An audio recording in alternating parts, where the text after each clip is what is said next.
Turtle! Oh my goodness! Right on to Nilton. He tipped it. Fabian with a shot. Upper corner, top shelf. Oh, what a goal! Out to Reagan. He's out to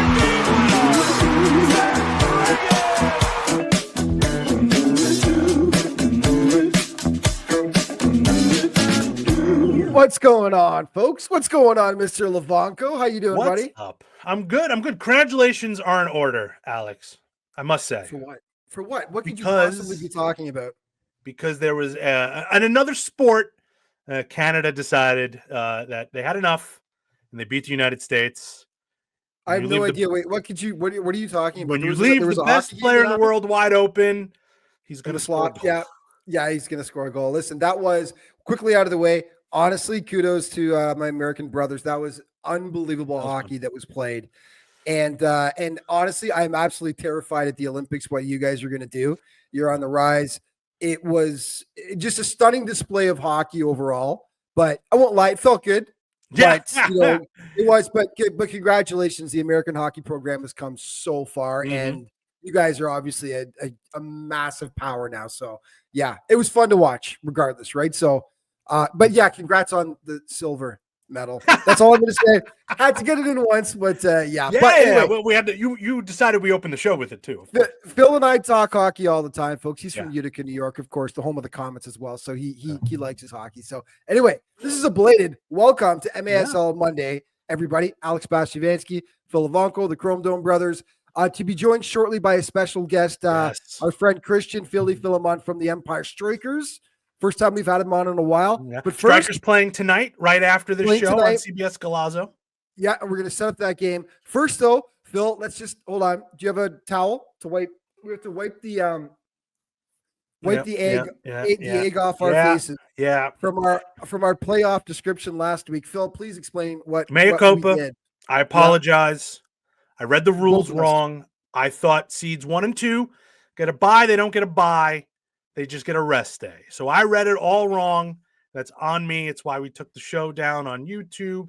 It's why I confused half the league when they watched MASL Monday. Thank you for watching. 100% on me. Seeds 1 and 2 play on Friday night, April 4th. Get a rest day on Saturday when they watch games, and then come back on Sunday. So my point still stands. Getting Yep. seeds 1 and 2 are important, but no buys. That's all right. I just sat along like the Robin to your Batman, going, yeah, okay, is that how it works? I didn't say anything, so it's on me too. But there you go. The format is also there on the website if people want to Yes. go take a look at exactly what it is. We got to get our special guest in here because I've been deprived of my Philly for far too long. There he is, the man, the I think legend. that was a text I got too. It was Philly's like, hey, show. And I said, yeah. That's probably time. Come on, baby. Yeah. Yeah. Yeah. The Christian indoor Philly soccer Fillmon. gods finally hear me beckon night after night. I looked up to the heavens and pleaded, oh, please let me be on MASL Monday. My season wouldn't be complete without it. Here I am. The laws of attraction work, as does a text to y'all every once in a while. But I've missed you guys. Love what you're doing with the show, and it's just great to see you both. The problem is, this is the thing. Phil and I have had this conversation a few times.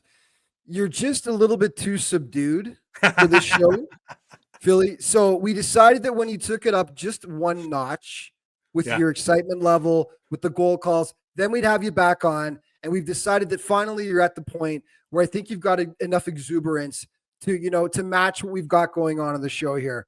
Of course, I'm joking because Philly has the best calls in the league. It's where Uncle Franz likes to keep the good good schnapps, right? Yeah. Top corner where Uncle Franz keeps the good schnapps, right? Is that what it is? That's exactly what it is. I needed something different, and I do have an Uncle Franz. He exists. He's a real person. He lives just outside of the city of Munich in Germany, and, well, I thought about him one day, and I figured, what would be something that you would keep in a top shelf? Good, stuff to drink. And then I immediately thought of Uncle Franz, and I thought of something that I could say that won't get me into too much trouble. So I thought, schnapps. So there we go. We're going to stick with Uncle Franz and his schnapps. Did you send the call to him? Has he heard the call? I don't know if he's heard the call. I personally didn't You gotta send it send to him. it I off. think maybe my dad or my mom might have, but I'm Perfect. not sure. I haven't been in touch with Uncle Franz this season. Uncle Franz would be proud, man. I think he'd be so. proud to hear that. Yeah. Let's chit chat. Let's get Philly. Let's get your thoughts on what went down this past weekend. Lots of stuff to cover. We'll quickly just go through Kansas City and Harrisburg. Kansas City did exactly what they had to do in this. They swept both games against the Heat, who kept things close, man. Listen, I know Harrisburg's they're falling out of that any opportunity for a playoff spot, but man, I've liked the way that Harrisburg's played this season. Just coming up a bit short against KC on the weekend, guys. Yeah, look, Kansas City to me is the deadliest team in the Major Arena Soccer League. I feel for the Harrisburg Heat. They have been competitive. But look, Kansas City's got it all. They can score. Rian Marquez needs just one more goal for a career high. He's already surpassed that amount in points and assists. They can defend Chad Vandergriff with his blocks. I know how y'all feel about the stats, but it's worth noting he leads the league again, and he's scoring. And I got to give a shout out to my homie, former LAFC goalkeeper, Philip Ejimadu, the very first professional athlete I've ever interviewed in my life. Shout out to him. Their power play at 53%, their penalty kill nearly flawless. They win at home, but more importantly, fellas, they win on the road. That's what's most impressive to me as far as I'm concerned, in particular with a bubble format happening in San Diego. In defense of the block, I'm not the one who criticizes the blocks. I think that's Phil who doesn't like the block stat. I'm okay with this. You're I will stand on that. That's what you do. You're going to rack up 10 blocks in a game. We're going to talk about it. Anyway, yeah, but KC takes those two games. Let's get to the big series between the Blast and the Stars. Because, of course, Tacoma was in that hunt for the 8th playoff spot. They fell right off a cliff at the beginning of the season. Philly, you've watched them closely all season. They take down the Blast in both games last weekend. Yeah, it's very impressive. I think it was a statement game. I mean, the Blast were a great team, had a 9-game winning streak at one point when they lost it, of course, to Phil's Utica City, which was a great game. They lost to Empire, that Brian Orozco goal, one of my favorite goals of the season. But, of course, I'm biased. But I'm not worried about the Blast. They'll bounce back. Tacoma was a team that I anticipated making the postseason this year. And yes, they started out very, very rough. They're starting to get hot. Their season's not going to be easy towards the end with the teams they play, in particular because they can't really win on the road. They have no wins on the road. But, you know, Tacoma, very impressive in their past couple of outings. And they're doing this without some of the players that we thought would be key for them. And the likes of, obviously, Steph. He hasn't been there. I mean, it's Nick Pereira, it's some of the young guys. This is an old team with a lot of chemistry, but a lot of talent, too. Phil, it was Eddie P that said last week that he thought Tacoma was the team to watch down the stretch, right? Yeah. That was his prediction that Tacoma was going to go for a run, right? That we really wanted to see what this team was made of, and unfortunately, I don't think they passed the test, but they know this as well. I want to see a little bit more from the Blast on the road here. This game not without controversy either, that Nick Pereira penalty kick. You'll see it on a review for sure. Yeah, under review. I was going to say we were screaming for wanting to see Baltimore go up against teams like Chihuahua and San Diego who they don't have in the schedule. We weren't anticipating teams like Tacoma. And I mean, with all due respect, Philly, we were putting Baltimore in a different tier than Empire as well at first, and they can't get by Empire either, never mind Chihuahua and San Diego, right? So, Baltimore currently now, I guess, on a 4-game losing streak at this moment. Guys, we got about a minute and a half, 2 minutes here. Let's talk about Chihuahua and Utica, which was a fascinating couple of games on the weekend, Phil, in your backyard. I mean, what happened in the first game? Because Chihuahua takes 19-6, tied for the worst blowout of the season I've got it in my notes here. Chihuahua beat Tacoma 21-8 back on January 3rd. So 13-goal spread. Biggest spread in any game since that. Then they come back and win it 10-6 on Sunday. Phil, you had a front row seat. What went down? So I think that Saturday game was really just playing too conservative. When you play too conservative, you make mistakes. Utica's transition was bad that whole game. Their passing was bad. Free kick after free kick, top of the arc after top of the arc that Chihuahua sort of punished them for. I think that Sunday game, they reshuffled the lineup a little bit, and they kind of said bleep it, and they just really played their game. And I think it benefited Utica, obviously to the tune of 3 points, but instructive too for Chihuahua. I thought the legs were a little heavy. Should see that as we cut down to playoff time, right? Playing big games on big fields back to back like this. But I think Utica just sort of, they rejiggered the lineup and they just said, we're going to go at this team. And so Sunday, they picked up those 3 points, which could be huge as we sort of come down to the seeding now for the playoffs. And we've got some big news coming out of that game as well about Kelvin Oliveira. Let's do this, guys. Let's take a quick break. When we come back, we'll start off with the news about Kelvin as well as a big, massive trade, 2 of them actually, that went down last week in the league. More MASL Monday coming back in just a moment. Welcome back to MASL Monday, folks. Alex Bastiavansky, Phil Levanko, and special guest friend of the show, Christian Fillmon, joining us today. And there he is. Yeah, tats and everything, huh? Look at you. Well, The most many years in a financial- rock and roll band, guys, and not just like where I'm jamming in a garage with my friends. Like I got albums on iTunes. I'm not going to tell you the name of the band because it's not worth the nickel I get every month. But you know, that was a career for a little while. But I never really made all that much money, so I had to buy into other things. Being a rock and roll guy these days and age is not easy. Nobody listens to rock and roll. You go to the iTunes top chart, you see stuff that's on there that's 30, 40, 50 years old. Nobody cares about guys like me playing guitar rock. The most tatted up financial advisor I've seen in quite a long time, Philly, I got to say. That's his day job, by the way, folks. But, okay, let's start things off with what happened in that Utica game, some spicy stuff, some unfortunate stuff, first of all, with Kelvin, and then also, Phil, I'm going to let you take it away. You're the Utica guy. What happened with Kelvin? What is happening with Kelvin Oliveira, who's just been an absolute revelation this season, his first year in the league? So we were prepping for the show. We see this on his Instagram story. I mean, I don't have to read it for you. Very clearly says, thanks to Utica City FC. So I don't like to do a lot of reporting on the show as evidenced by the first segment because I'm prone to make mistakes. But this is pretty clear and obvious. Now, he's gone for now. We just hope he's coming back at some point because he was a supernova in this league.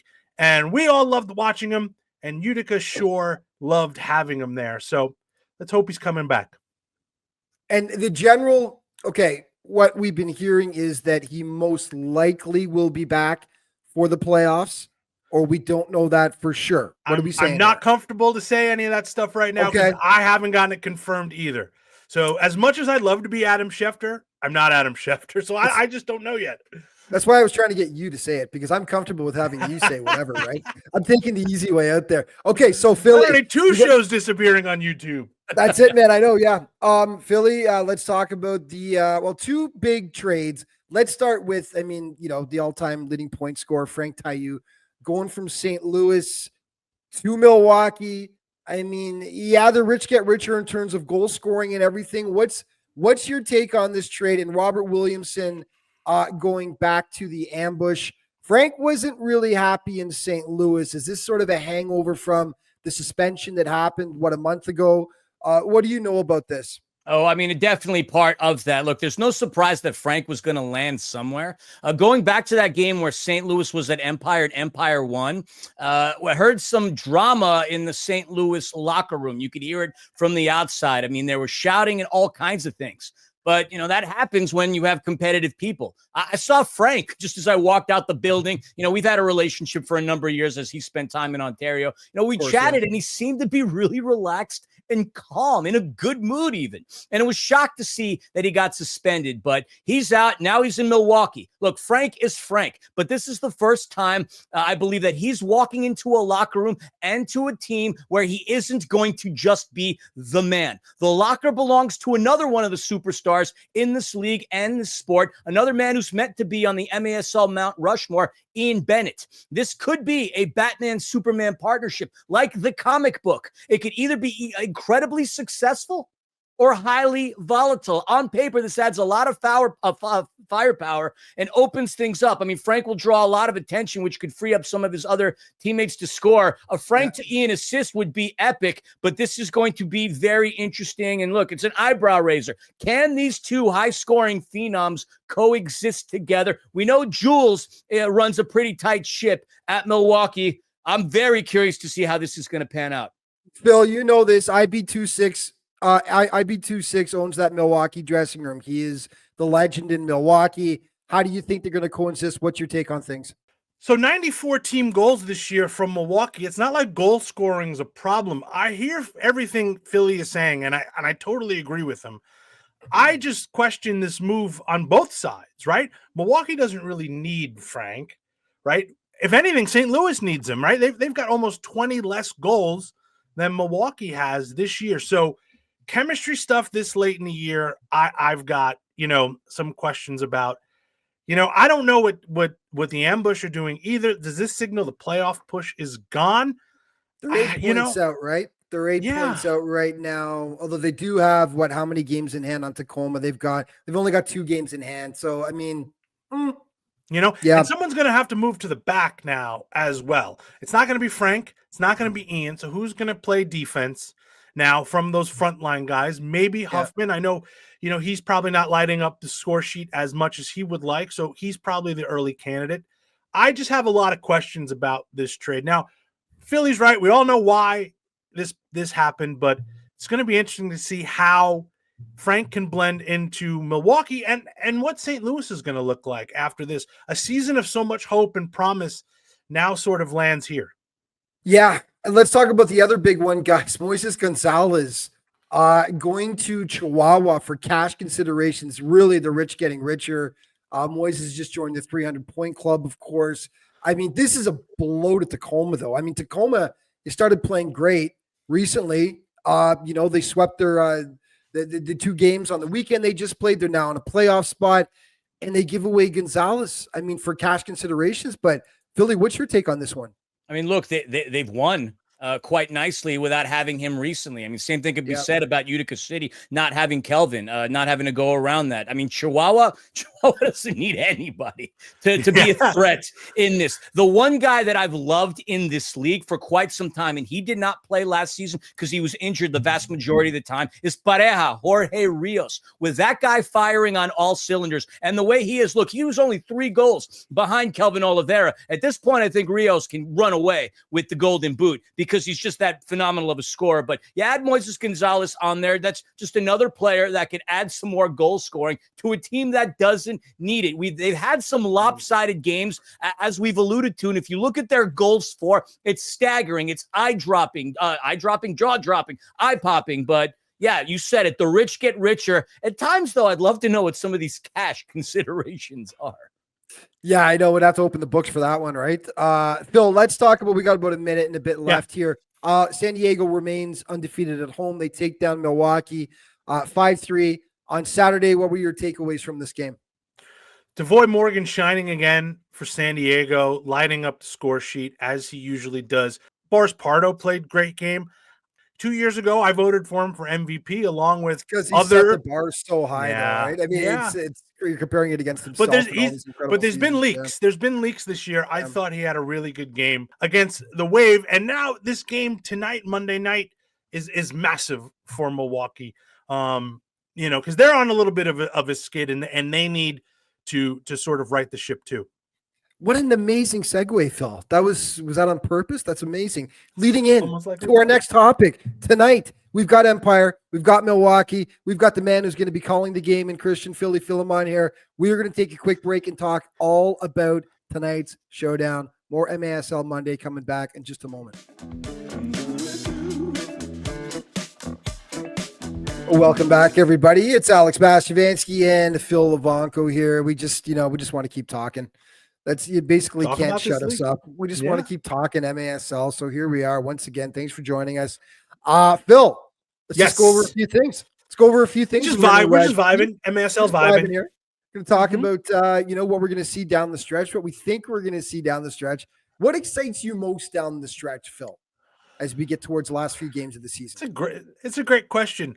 Normally, people will say the playoff race between 7, 8, and 9, and I think that's going to be a lot of fun between Tacoma and Dallas and Empire, and really Texas having to have a chance to be spoiler. We were talking to Eddie P, and their mindset is playoffs, and I totally respect that. I don't think they're going to make the playoffs, but they can cause their local rivals to not, and I think that's fascinating to watch. But what I'm looking for the most is that top spots, is who can grab the first and second place spot, because as we've discussed, it's going to be massive. We watched a whole weekend of teams playing back-to-back games. Legs get heavy pretty fast. I think we've got 3 teams for 2 spots: Chihuahua, Kansas City, and San Diego, right? They all are undefeated at home, and they all want that rest day on Friday. So who's going to grab the spot? My money is on Chihuahua and Kansas City. Yeah, I mean, so right now, Chihuahua 43 points, KC 38, San Diego 36. I can't wait to see that. I am interested in watching the battle down the stretch because as it stands right now, Tacoma's got 20 points, Dallas has got 15 points. Eddie was very what's the word I'm looking for here? Hospitable towards Yes. his Dallas neighbors. Cordial. by making- Cordial. Yes.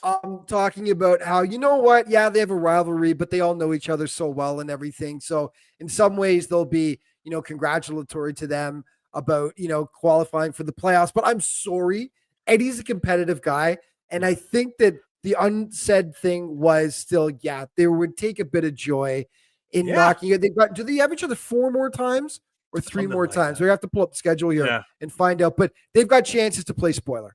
Right. So it's going to be a lot of fun to watch that, that 8th spot and what it's going to do to Tacoma, who's as we've discussed so many times right now. The difference between the two is only it's 5 points. Dallas has a game in hand on the Stars and Tacoma's got a tougher schedule. So you might look at it and think, well, game in hand, 5 points to make it up. They could definitely do that, because they can. The question is what's going to happen. Of course, Tacoma now losing Moises Gonzalez as well. How are they going to react to that? So, yeah, but it's going to be. I love it. I think the races are really going to take off. You know what's a sneaky one too? Before we hit our next point, is I'm really interested to see where Baltimore lands, because if Baltimore has to play a team like Milwaukee or Utica in that first round, a lot of comfort there, a lot of familiarity. But if they have to play one of these West Coast teams, I think we've seen they might be in trouble. I'm sort of feeling like Baltimore, Utica, Milwaukee. They're interchangeable. Like, like at this point, like any one of them can beat each other. I mean, there's only 3 points separating the 3 of them right now anyway. I feel like KC, out of all their traditional sort of rivals there with those teams, KC has now separated themselves this season. I mean, obviously there's an 8-point difference between them and Baltimore at this point, who's in 4th spot. But Kansas City's that one team that I legitimately feel, they've all got a shot, but Kansas City has proven they've taken down San Diego. They've taken down Chihuahua so far. None of those other teams have have been able to do that so far, right? We were super interested in seeing what Milwaukee would do.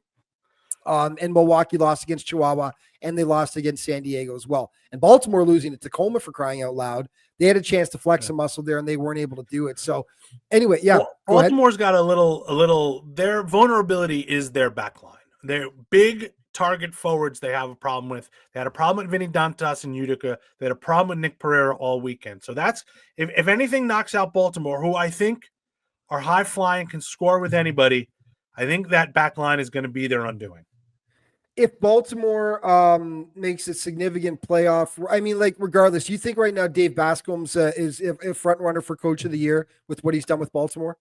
Well, I think we have to take out what just happened in Tacoma. We have to really analyze the whole season, right? Baltimore didn't make the playoffs last year and are currently sitting in a top 4 position. Like, that's a phenomenal achievement for a coach and an organization who really sort of overturned the roster over the last couple of years, right? Baltimore wants to make the playoffs every year. That's obvious, right?